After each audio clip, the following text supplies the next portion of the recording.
মানুষ তাদের হৃদয়ে অন্তরের অন্তঃস্থল থেকে বলার চেষ্টা করছে আর কোন ফ্যাসিবাদকে বাংলাদেশে পুনর্বাসন হতে দিবে না। তারা নতুন উদ্যমে এক গণ জাগরণ সৃষ্টি করেছে, নব বাংলাদেশ গড়ার শপথ তারা গ্রহণ করছে। জুলাই এক চেতনার নাম। এই জুলাই মানুষকে শোষণ থেকে মুক্তি দেওয়ার জন্য আজ থেকে 1 বছর পূর্বে আজকে ঠিক এই সময়ে মানুষ সারা বাংলাদেশের প্রত্যন্ত অঞ্চলে রূপসা থেকে পাথুরিয়া, তামাবিল থেকে বাংলা বান পর্যন্ত জেগে উঠেছিল। তাদের এই গণজাগরণ ছিল শুধুমাত্র বৈষম্যের বিরুদ্ধে নয়, তারা একটি ইনসাফ ভিত্তিক সমাজ ব্যবস্থা কায়েমের স্বপ্ন নিয়ে তাদের বুকের তাজা রক্ত তারা বিলিয়ে দিয়েছিল।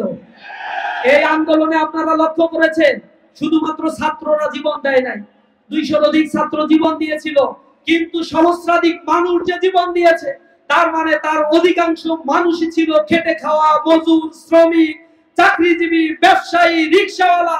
এই মানুষগুলো কোন বিসিএস এ পরীক্ষা দেওয়ার অ্যাম্বিশন বা আশা থেকে, রাজনৈতিক উচ্চাভিলাষিতা থেকে রাজপথে নেমে আসে নাই, তারা নেমে এসেছিল জাতির মুক্তির জন্য। সুতরাং জুলাই আজ আমাদের সেই মুক্তির কথা বলে।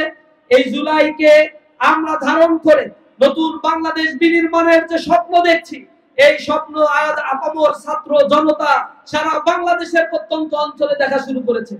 আপনারা দেখবেন বিভিন্ন গণমাধ্যমের বরাত দিয়ে যে সংবাদগুলো, যে অবজারভেশন গুলো বিভিন্ন মাধ্যমে প্রচার হচ্ছে, দিনে দিনে ইসলামী ছাত্র শিবির এবং জামাত ইসলামীর জনসমর্থন এবং তাদের কর্মী সমাবেশ, তাদের সাধারণ গণমিছিল গুলোতে লোকে লোকারণ্য এক জনসমুদ্রে পরিণত হচ্ছে।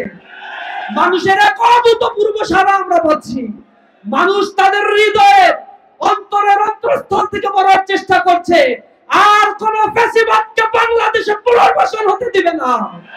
তারা নতুন উদ্যমে এক গণ জাগরণ সৃষ্টি করেছে, নব বাংলাদেশ গড়ার শপথ তারা গ্রহণ করছে। সুতরাং যে সময় আমাদের এসেছে একটি স্বনির্ভরশীল, কল্যাণমুখী, আত্মপ্রত্যয়ী স্বদেশ ভূমি গড়ে তোলার জন্য প্রত্যেককেই নিজ নিজ জায়গা থেকে ভূমিকা পালন করার উদাত্ত আহ্বান জানিয়ে আমার কথা শেষ করছি। আসসালামু আলাইকুম ওয়া রাহমাতুল্লাহি ওয়া বারাকাতুহু।